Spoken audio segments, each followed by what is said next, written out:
She isn't there anymore. Sometimes I'm not sure if she ever was there, or was a creation of my overwild imagination that wanted something special, something unique. Sometimes I wonder if I dream about her long enough, think about her often enough, she would come back. And yet, other times I hope that she never returns so that the moment we shared would be kept special. Through the northern part of Seattle Highway 99 becomes Aurora Avenue. It is a straight drag strip of a street, littered with strip malls, fast food restaurants, and convenience stores, and cheap, if not overpriced, motels. Halfway up its 200-block stretch, Aurora splits a cemetery in half. This was her ground. This was where I saw her, and saw her no place else. She always was on the outbound side, going away from the bright city lights, with their glittering dreams of fame and fortune. The old part of the cemetery, with its large, marvelous headstones and crypts, was on the outbound side. She stood almost motionless on the side of the road, as if she was waiting for a bus or ride that never came. I don't know how long she was there before I noticed her. It couldn't have been long. It is hard to miss a woman with long, straight, silver white hair and white face that glowed, always wearing a simple, long, soft, white flowing gown, standing on the edge of a highway. I'm not even sure how many times I passed this woman, with my interest growing each day, till one night I pulled into the parking lot of the mausoleum. I got out and walked to her. The whole time I felt she was watching me, and yet not watching her. When I reached her and looked into her eyes, I shuddered and knew I had to have her. Her eyes were the purest gray I had ever seen. They weren't empty nor full. They weren't warm nor cold. They were simply flat. I have spent many hours thinking of a better way to describe them, but only these words I could find. We stared at each other for a long time, oblivious to the traffic rushing by us.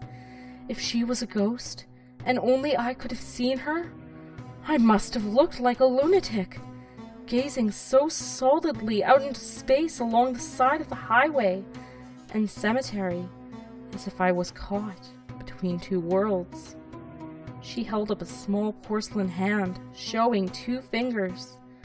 I reached into my pocket and pulled out the 2 largest bills I had. She barely looked at the money and gave a faint nod. She took my free hand in hers and led me into the cemetery. I was hypnotized by her at this point, so I could not say if any of my senses were working correctly, but the skin of her hand felt so smooth. I did not feel any of the unusual lines or creases of the hand. She led me deep into the cemetery until the road had faded, except for the stream of lights and an occasional diesel engine rumbling by. Beyond those, it was so still and so dark that everything appeared to glow in its own aura, especially her. She came to a stop and listened for a moment. I'm not quite sure what she was listening for, but finally, as if she had received some sort of sign, she turned with an effortlessly graceful, motionless spin to me. She pressed herself up against me, and though I felt her form against me, I felt very little weight. She kissed me fully on the lips, and I felt the heat of her surge into me. Her tongue slipped into me, and I felt myself open up to her. She eased me back, as if I was gradually stepping back with no force being applied. In a matter of moments, I felt myself leaning against the back of a smooth tombstone monument. I felt her every part against me. She kissed me fully, entirely, and then slowly inched down my lips, sucking on the lower one, before going down to my chin, down the center of my neck, resting at the hollowness at the top of my chest. Until her descent, her eyes had hypnotically stayed focused on mine, blanking all other sensations beyond her lips, her tongue, and her penetrating gaze. I had not realized she had unbuttoned my blouse and pulled my bra underneath my breasts.